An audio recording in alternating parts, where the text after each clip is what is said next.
চাংলিমিথাম স্টেডিয়ামের ম্যারমেরে ৯০ মিনিটের পর চলছিল যোগ করা সময়ের খেলা। ম্যাচের ফলাফল যখন ড্রয়ের পথে, তখনই বাজিমাত করেন বদলি হয়ে নামা ভুটানের ফরওয়ার্ড কিংগা ওয়াংচুক। ফ্রিকিক থেকে বল বাংলাদেশের ডি বক্সে পাঠান দাওয়া শেরিয়ের, তবে তা ক্লিয়ার করতে ব্যর্থ হয় লাল সবুজ ডিফেন্ডাররা। আর খুব সহজেই বল জালে জড়িয়ে স্বাগতিক সমর্থকদের আনন্দে ভাসান কিংগা ওয়াংচুক।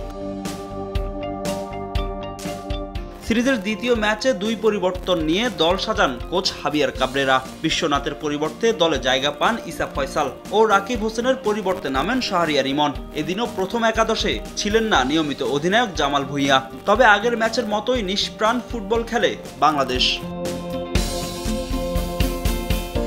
শুরু থেকে বল দখলে রাখলেও আক্রমণের কোনো সুযোগ তৈরি করতে পারেনি বাংলাদেশের ফরওয়ার্ডরা, বরং প্রথমার্ধে বেশ কয়েকবার প্রতি আক্রমণ করে স্বাগতিক ভুটান। ৩৩ মিনিটে গোলরক্ষক মিতুল মার্মার সেভে রক্ষা পায় লাল সবুজ। প্রথমার্ধের শেষ সময়ে ভুটানের গোলরক্ষককে একা পেয়েও গোল করতে পারেননি শাহরিয়ার ইমন। গোলশূন্য অবস্থায় বিরতিতে যায় দুদল। দ্বিতীয়ার্ধেও আরও বেশি এলোমেলো ও ছন্নছাড়া বাংলাদেশ। সেই সুযোগ কাজে লাগিয়ে আক্রমণাত্মক ফুটবল খেলে ভুটান। উপায় না পেয়ে দলে বেশ কয়েকটি পরিবর্তন আনেন কোচ হাবিয়ার কাবরেরা। লাল সবুজের হয়ে অভিষেক হয় অনূর্ধ্ব-২০ দলের মিরাজুল ইসলামের। তবে ম্যাচের ভাগ্য ফেরাতে পারেননি কিছুদিন আগেই সাবজয়ী এই স্ট্রাইকারও। শেষ পর্যন্ত হার নিয়েই মাঠ ছাড়তে হয় কাবরেরার বাহিনীকে।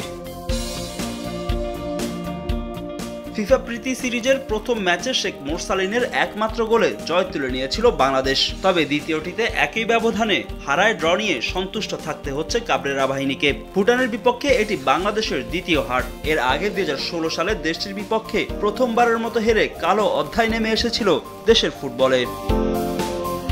ফাহিম ইসলাম, সময় সংবাদ।